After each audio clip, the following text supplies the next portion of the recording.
এই তাজিম, ব্যস্ত ব্যস্ত জালগুলো মেলা। যত তাড়াতাড়ি এই ঘেরেতে মাছ তুলে নিতে পারবো তত আমাকে লাভ। দেরি হলে কিন্তু ঝামেলা হতে পারে। ও ভাই, ওই কি ব্যাপার? আমার ঘরে জাল নামাচ্ছ কেন? ভাই আমি এই ঘেরের মাছ কিনেছি তাই জাল নামাচ্ছি।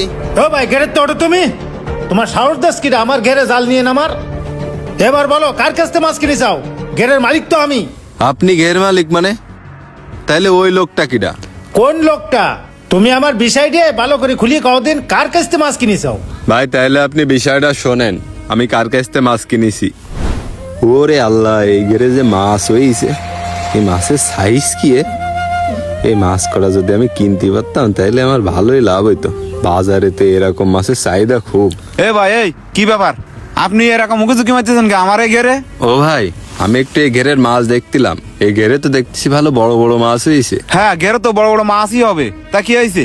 ভাই আমি তো মাছের ব্যবসা করি, আপনার ঘেরে তো দেখতেছি ভালো বড় বড় মাছ। মাছ কটা আমি নিতে চাচ্ছিলাম, বিক্রি করবেন? হ্যাঁ, সেরকম দাম পাইলে বিক্রি করতাম। ভাই কিরকম দাম হইলে বিক্রি করবেন? এখন তো মাছের দাম প্রচুর, তার 1.5 লাখ টাকা হলে বিক্রি করবানে। ওরে, এত বড় ঘেরের মাছ মাত্র 1.5 লাখ টাকা বলিছে? এই ঘেরে তো মিনিমাম 8-9 লাখ টাকার মাছ হবে। 1.5 লাখ টাকায় যদি নিতে পারি তাহলে তো আমার বাম্পার। দেখি আরো একটু কম করে দেখি। কি ব্যাপার ভাই, কি ভাবতেছেন? ও না ভাই, কিছু না। ভাই বলতেছি এখন তো মাছের দাম নেই, 1.5 লাখ টাকা অনেক বেশি হয়ে যায়। তা ভাই আমি ওই 1 লাখ টাকা দিচ্ছি। ভাই 1 লাখ টাকা কম হয়ে যায়। পুকুরে মাছের সাইজ দেখেছেন? আমার তো টাকার প্রয়োজন, তা দেন, সেই 1 লাখ টাকাই দেন। ভাই টাকা তো 1 লাখ টাকা নিয়ে আসেনি, আপাতত আমার কাছে 50,000 টাকা আছে, এনেন ধরেন।